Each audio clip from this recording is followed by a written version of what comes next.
Bismillahirrahmanirrahim. Assalamualaikum warahmatullahi wabarakatuh. Alhamdulillahirabbil alamin wassalatu wassalamu ala Rasulillah wa man tabi'ahum bi ihsan ila yaumiddin amma ba'd. Alhamdulillah Allah Subhanahu wa taala masih melimpahkan kepada kita nikmat dan taufiknya sehingga kesehatan bisa kita gunakan bersama-sama untuk melaksanakan kebaikan. Kedua kalinya Salawat dan salam kita sampaikan kepada Nabi kita Muhammad Sallallahu Alaihi Wasallam yang tentunya kita nantikan syafaat beliau nanti di hari kiamat, syafaat bagi umatnya yang mati dalam keadaan Islam. Teman-teman sekalian, ada sebuah hadis nomor 18 dari kitab Arba'in An-Nawawi yang mengingatkan kita tentang takwa. Disebutkan Bismillahirrahmanirrahim. An Mu'adz bin Jabal radhiyallahu anhu an Rasulillah sallallahu alaihi wasallam. Dari Mu'adz bin Jabal radhiyallahu anhu dari Rasulullah SAW bersabda, Ittaqillaha haitsuma kunta wa'at bi sayyi'ata al-hasanata tamhuha wa khaliqin nas bi khuluqin hasanin. Rawahu Tirmidzi. Kata Rasulullah dalam pesan beliau, bertakwalah kepada Allah dimanapun engkau berada. Takwa dalam artian itu artinya ada berusaha melaksanakan apa-apa yang Allah perintahkan kepada kita dan tentunya berusaha menjauhi semua larangan Allah Subhanahu wa taala. Tegasnya lagi takwa itu berhati-hati bagaimana caranya agar kita nggak terjebak dalam hal-hal yang syubhat, hal-hal yang tidak jelas, tapi kita benar-benar melakukan sesuatu itu benar-benar berdasarkan dalil dan meyakini bahwa hal itu harus kita lakukan. Dan kemudian kesanggupan kita untuk menjauhi semua larangan Allah Subhanahu wa taala. Itulah takwa. Jadi di sini Nabi mengatakan kepada kita, ittaqil haitsuma kunta. Berusaha, bertakwalah kepada Allah, berusahalah dirimu, kata Rasulullah, dimanapun engkau berada, tidak melakukan hal-hal yang dilarang dalam syariat agama kita. Tapi justru kau berusaha untuk melaksanakan apa yang Allah perintahkan kepadamu. Walaupun dalam kata perintah ini, Allah pun memberikan keringanan, fattaqullaha mastata'tum. Bertakwalah kepada Allah semampu kalian.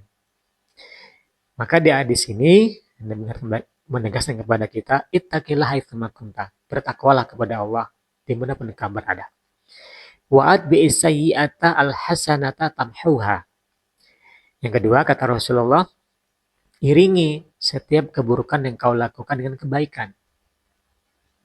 Niscaya kebaikan akan menghapus keburukan. Bukan menghapus sebenarnya, tapi lebih kepada bahwa nilai-nilai kebaikan yang kita lakukan, nilai pahalanya melampaui keburukan yang kita lakukan. Makanya ketika kita melakukan sebuah keburukan, kejelekan, maksiat kepada Allah Subhanahu wa taala, iringi dengan kebaikan, dengan sholat, dengan zakat, dengan sholat, dengan sedekah dan lain sebagainya. Dengan harapan hal-hal kebaikan itu bisa menghapus keburukan yang pernah kita lakukan. Ini harus kita lakukan terus. Iringi terus. Setiap kali kita ingat, pernah melakukan sebuah keburukan begini, dan begitu. Iringi keburukan-keburukan itu dengan kebaikan-kebaikan yang sama atau yang melebihi dari keburukan yang kita lakukan. Insyaallah tamhuha. Niscaya Allah akan menghapuskan keburukan-keburukan yang kita lakukan. Ini tentunya tidak mudah. Artinya ketika seseorang berusaha mengiringi keburukan dengan kebaikan, dia menyadari setelah itu, saya salah. Kesalahan yang dia lakukan itu langsung mengingatkan dia untuk mengiringi kesalahan itu dengan kebaikan-kebaikan. Bukan malah menyesal ya, pasti kita menyesali atas keburukan yang kita lakukan, tapi nggak hanya sampai di situ. Penyesalan itu, artinya taubat kita nggak sampai di situ. Setelah kita menyesali atau bertaubat, kita lakukan kebaikan. Ini kebaikan bisa menghapus keburukan. Yang ketiga kata Rasulullah, wa khaliqin nasa bi khuluqin hasanin. Berakhlaklah, bermuamalalah dengan manusia dan akhlak yang baik. Dan bahkan kalau kita ingat kembali tentang hadis kata Rasulullah SAW, innama bu'ithtu liutammima makarimul akhlak. Sesungguhnya aku diutus untuk menyempurnakan akhlak yang mulia.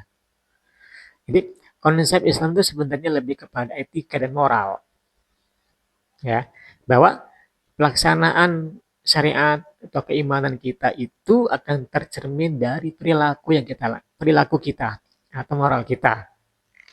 Makanya eh, wajar kemudian ketika Allah Subhanahu wa taala menegaskan dalam ayat ayat yang lain, inna sholata tanha 'anil fahsya wal munkar. Sesungguhnya salat itu bisa mencegah perbuatan keji dan mungkar. Ini implikasi dari ibadah yang kita lakukan itu tercermin dari perilaku atau perbuatan yang kita lakukan. Nah, ketika pertama kata Rasul bertakwa kepada Allah dan kita berada mengiringi dengan kebaikan. Yang ketiga apa kata Rasulullah? Berakhlak yang baik. Kan ternyata wa khaliqin nas bi khuluqin hasanin, berakhlaklah yang baik dengan manusia, mencerminkan keimanan atau keislaman kita. Maka sebagai penutup kisah Nabi SAW tentang seorang wanita yang dia puasa, puasa sunnahnya banyak, sholat sunnahnya banyak. Ternyata ahlaknya untuk menjaga lisannya nggak bisa. Ternyata itu kata Rasulullah dia di neraka. Makanya indikasi atau implikasi dari ketakwaan kita, ibadah kita itu adalah lebih kepada etika dan moral kita sehari-hari. Tercermin dari etika dan moral kita. Semoga hadis Nabi ini menjadi pengingat kita untuk selalu bertakwa kepada Allah dan tentunya memunculkan nilai-nilai ketakwaan itu dengan perilaku perbuatan yang baik sesuai dengan ajaran agama kita. Wallahu a'lam bishawab. Assalamualaikum warahmatullahi wabarakatuh.